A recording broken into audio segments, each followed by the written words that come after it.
ربنا موجود ليست مجرد عقيدة إيمانية،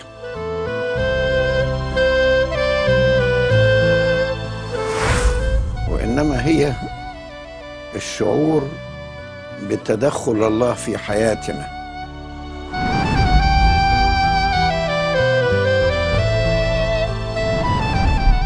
هو موجود ويعمل.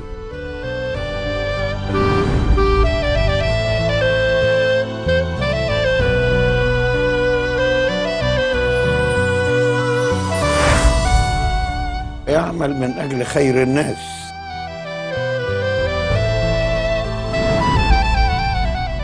عبارة ربنا موجود يراها الضعفاء فيتقوون.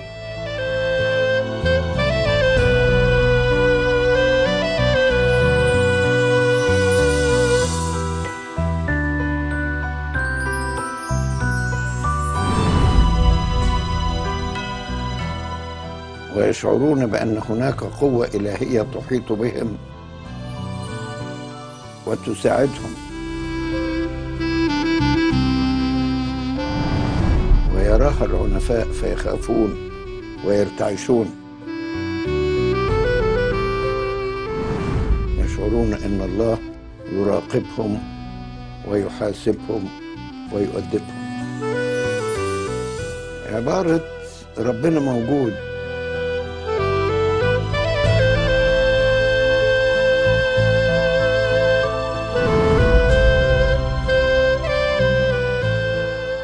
يراها المظلومون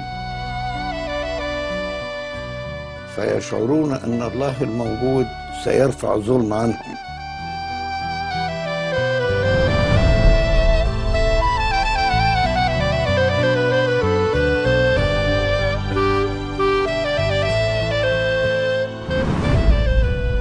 ويراها الظالمون فيخافون.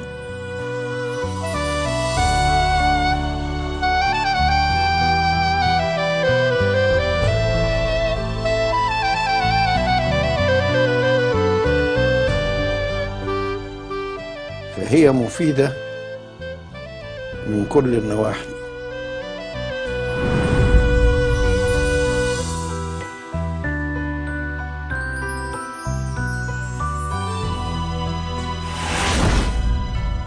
وتعطي القلب نوعا من السلام والاطمئنان الداخلي،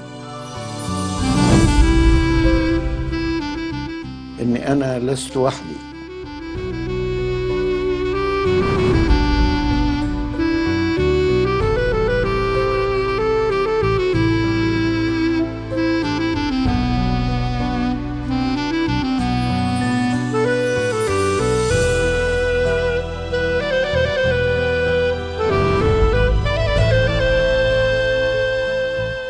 فربنا موجود يرى كل شيء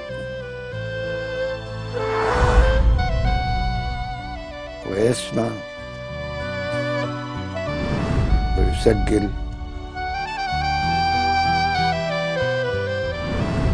ويعمل.